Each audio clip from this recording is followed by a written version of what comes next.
كان نرجع بالوقت سمين وكرش وأجناب وعندي دهون وراس نقدن هكا، شنو هو اللي نعمله حاليا باش نكبس ونقضي على هذه الدهون ونعمل حتى أبز بخبرتي الحالية بطبيعة. اسمي محمد قبير وخسرت 30 كيلو مرتين في حياتي، وعديت 8 سنين اللي فاتوا نعاون الشباب والبنات إنهم يوصلوا لجسد أحلامهم بطريقة مبسطة وطريقة فعالة. واليوم باش نناقشوا الخطوات الخمس لحرق الدهون وكبس المعدة بطريقة مبسطة. ونبدأ بالخطوة الأولى والأهم، والخبر الجيد أن الخطوة هذه ما تستحقش لا تمرين ولا نظام غذائي، كل ما تستحقه هو قلم ودفتر صغير و10 دقائق يوميا.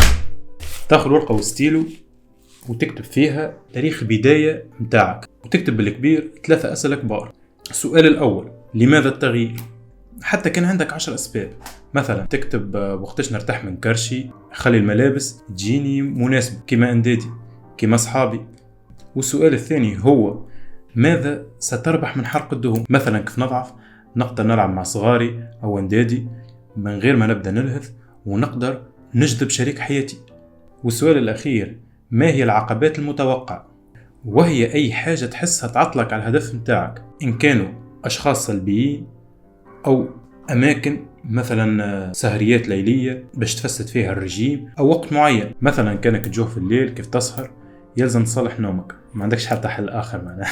وديما تذكر أنه نتائجك المستقبلية دائما مربوطة بشيئين: أولا القرار الكبير اللي تتخذه في لحظة معينة، وهو اللي يخليك تخمم في التغيير إن كان بسبب سلبي أو إيجابي. الكثير من القرارات خاصة في نطاق حرق الدهون يكون نتيجة تنمر معين، إن كان من وسط عائلي أو وسط داخل العمل أو الدراسة أو كذا، أو يكون نتيجة فكرة إيجابية، مثلا كيفاش نحسن صحتي، كيفاش نهتم ببدني باش نعيش أكثر، نحسن الكوليسترول في الدم، نرتاح من المرض السكري، يزيد نشاطي، تتحسن حياتي. وثانيا الأحداث المتكررة اللي تعودها كل يوم. الخطة الواضحة للشكل اللي تحب عليه مهمة للغاية، ولازم أيضا تكافئ روحك بالإنجازات الصغيرة. يعني كل ما تفقد 2 إلى 3 إلى 5 كيلو، نفترض 5 كيلو، تعمل احتفال صغير. وإن كانت 5 كيلو معناها مقدار جيد من الدهون، تقدر تعمل احتفال كبير، معناها تخرج مع أصحابك، تعملوا كامبينج، تعملوا سهرية باهية، معناها تقدر وقتها تاكل شو تحب، معناها في وجبة واحدة طبعا وليس يوم كامل معناها. وماذا بيك زاد وقتها في السهرية توريهم اللبسة جديدة عاد اللي جاتك عاد بعد التعب والرجيم وكذا، توريهم اللبسة وتوريهم كيفاش معناها الإنجاز اللي عملته. 5 كيلو دهون راهي إنجاز معتبر، الكل يقدر يلاحظهم، معناها 5 كيلو دهون المرة الأولى مثلا في شهر، والشهر الثاني 5 كيلو أخرين، معناها 10 كيلو في شهرين، إنجاز واو، معناها واو. لما يجوك يقولوا لك كيفاش نولي زيك، كيفاش أعطيني أسرارك، يقول لك وتهنى الشيء هذا ما ياخذش منك وقت كتير، معناها ياخذ منك معناها من كيلو حتى 2 كيلو في الأسبوع تقدر تطيحهم، معناها هذا عن تجربة خاصة معناها وتجربة معناها عملائي معناها وأصدقائي زاد. كيلو حتى 2 كيلو دهون في الأسبوع. وبعد ما تكتب الأسئلة 3 وتجاوب عليهم وتسجل المكافآت، الخطة الواضحة متاعك تبدأ واضحة قدامك وصريحة. نتعدوا للخطوة الثانية وهي التمرين. صحيح إنها مش خطوة إجبارية معناها في إنقاص الدهون، لكنها خطوة مهمة جدا في نحت شكل جسمك وملء فراغ الذي يتركه الدهون، لأن تحت الجلد تجد دهون، وتحت الدهون هي العضلات، وهي حل مضاعف، شكلك يتغير بطريقة مضاعفة. إذا نقصت 10 كيلو دهون وصديقك مثلا نقص 5 كيلو دهون وزيد 5 كيلو عضلات، يعني الاثنين تغيروا بنسبة 10 كيلو، واحد نقصهم دهون 100% والآخر نقص شطر دهون وزيد شطر عضلات، يعني في الأخير نفس التغير، تغير 10 كيلوغرام. إلا أن صاحبك اللي زاد 5 كيلو عضلات ونقص 5 كيلو دهون يكون شكله أحسن بكثير من ينقص 10 كيلو دهون من غير ما يكسب حتى جرام عضلات. يعني التمرين مهم ويضاعف أصلا سرعتك في حرق الدهون ويطلع لك حتى الميتابوليزم. العضلات هي أكبر عضو في جسم الإنسان وأكثر حارق للدهون، خاصة تولي نشيطة والدورة الدموية فيها قوية وتبدأ تتمرن دائما وتحب الرياضة. وإذا سألتني شنو هي أحسن نوعية رياضة تساعدني لحرق الدهون من غير ما نخمم معناها وكان نرجع بالوقت معناها باش نحرق الدهون بأسرع وقت، هي رياضة الحديد، معناها رفع الحديد، لأنه كما قلنا سابقا هي أكثر رياضة تركز على الحجم العضلي. تقدر تمارس الرياضات الأخرى مثل رياضة الكارديو، لكن ذلك مربوط بحرق الدهون أكثر من أنه بناء العضلات، ونحن نريد نتيجة مضاعفة، يعني تحرق دهون وتكسب عضلات.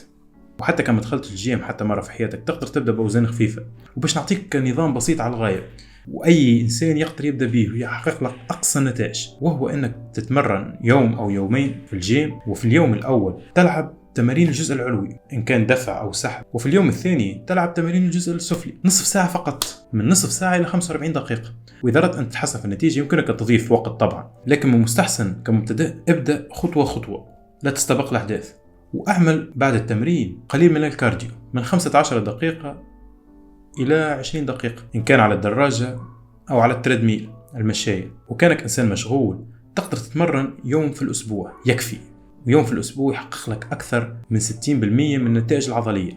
يعني ما تخاف والله، حتى شبابك يرجع ومزاجك يصفى وتركيزك يصبح كتركيز النسر، وهذا كله ما يستغرقش من وقتك أكثر من 3 ساعات يعني في الأسبوع. تصور الأسبوع فيه 168 ساعة، والتمرين لا يستغرق من وقتك 3 ساعات، يعني قرابة 1% أو 2% من وقت الأسبوع الجملي معنا. وهذا ما يسمى بنظام 1%، وهو 1% من المجهود يصاحبه 99% من النتائج. ومش لازم تكون معناها خبير في كمال الأجسام أو بطل كمال الأجسام تشارك بطولات باش تمشي للصالة معنا. تجمع شجاعتك وامشي واخدم البازيك فقط. وكان تحب تلخص لك البازيك في 3 نقاط.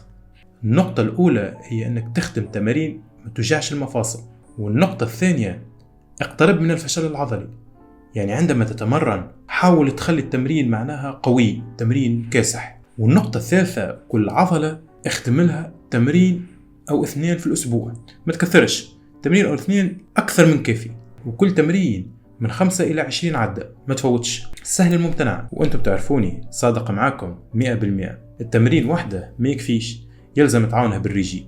وهذا ما يعنيش معناها تحرم نفسك أو لا لا لا، زيد السلطة في كل وجبة، و100 جرام من الدجاج أو السمك أو اللحوم. وكانك متعود بالبيتزا والخبز وكل شيء، متحرمش نفسك، حط كمية البيتزا أو الفاست فود اللي تاكلها في العادة وقسمها على 4، وكول الربع فقط مع الوجبة، ربع وجبة فاست فود مع طبق من السلطة و100 غرام من الدجاج أو سمك أو وابدأ بالسلطة والدجاج والماء، من ربع إيترا إلى نصف إيترا ماء قبل الوجبة. ومن بعد ما تكمل الوجبة الصحية كافئ نفسك بربع الفاست فود بنظام 80% أكل صحي 20% متعة. أحسن نظام، لا تحرم نفسك ولا في نفس الوقت معناها تبعد عن النتائج متاعك وتبعد عن أهدافك، واللي أحسن فورم في حياتك. وننتقل للخطوة الرابعة، وهي الخطوة السرية متاعي، وهي إنك تزيد نشاطك العمومي، يعني تتحرك أكثر. كيفاش؟ بعد كل وجبة تعمل 10 دقائق مشي، أو إذا كنت مزروب أو مشغول ما عندكش 10 دقائق تمشيهم بعد كل وجبة، يمكنك أن تطلع الدروج وتهبط، ما فيها حد شيء، أطلع وأهبط فقط، يستغرق منك دقيقة بعد كل وجبة. وفي الخدمة نعمل استراحة متاع مشي أو تمدد لكي تحرك الدورة الدموية وتنشطها. وكيف تحب تحكي في موضوع عمل أو موضوع دراسة أو كذا، يمكنك أن تحكيه وأنت تمشي لا تجلس، خاصة رواد المقاهي. كيف تحب تحكي موضوع مع أصحابك يمكنك تحكيه وأنت تمشي معنا. والطريقة هذه كافية وحدة أنك تحرق لك رطل دهون أسبوعيا من غير حتى مجهود، من غير حتى ما تخمم فيها. شكون خمم في مشي هو يحكي مع أصحابه؟ مستحيل، مهما كانت المشية طويلة معنا. والشيء اللي خلاني نقول هذا هو أن القوة الاجتماعية مهمة برشا، خاطر تجتمع مع عباد بنفس تفكيرك ونفس أهدافك، وما تحسش وتنسى الماكلة أصلا معناها تخرج لك من عقلك.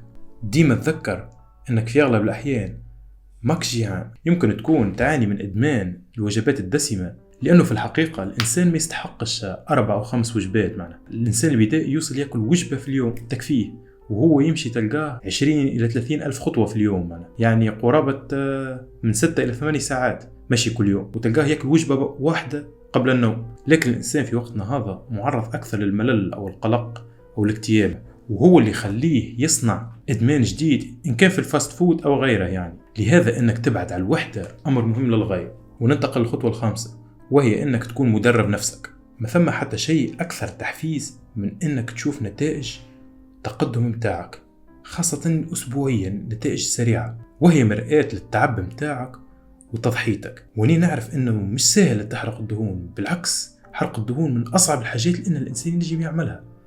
إذا أنت معناها تستمر وما تستسلمش، تعمل إنجاز أكثر من 99% من البشر ما يقدرش يعمله، اللي هو إنه يوصل لجسد أحلامه. أغلب الناس غير راضية على جسدها وما عندهمش الجرأة باش يغيروا، أما أنت عندك الجرأة. لهذا قيس وزنك أول ما تفيق وقبل ما تشرب أو تاكل، وخوض تصاور شهرية باش توثق التقدم متاعك، واكتب قياسات وسطك وصدرك وذراعك شهريا حتى أسبوعيا. وهذا الكله ما يستغرقلكش 10 دقائق، تعطيك دفعة نفسية قوية وتصنع لك ذكريات روعة باش تحكيها لأصحابك، وحقك أنك تتفاخر بإنجازاتك وتكون قدوة حسنة لعائلتك وأندادك وأصحابك وتحقق أهدافك. وما تكونش قاسي مع روحك كان خربطتها مرة معنا عادي جدا ولقيت روحك زدت ميزان. راهو الشيء هذا يصير عن الناس الكل. حساباتك وقياساتك عندك، ما تخافش، تنجم ترجع للطريق الصحيح في أي وقت. أمورك عال العال. وديما تذكر أنه يوجد 1000 طريقة للنجاح، ولكن طريقة واحدة للفشل، واللي أنت تعرفها تو. لهذا ما تستسلمش أبدا. وكانك نقصت ميزان أو قاعد تنقص، اكتب لنا في الكومنتس وخلي نفيدوا بعضنا ونتعلموا من تجارب بعضنا. وما تتصوروش قديش فرحت في الفيديو السابق معناها على كومنتاتكم، والله شيء فرحني على الاخر. والشيء هذا هو اللي يخليني متشجع نحط لكم فيديوهات شارككم بها خبراتي والأسرار اللي تعلمتها في مشواري الرياضي الكل. وما تنساش تعمل اشتراك، خلي نشوفوك المرة الجاية.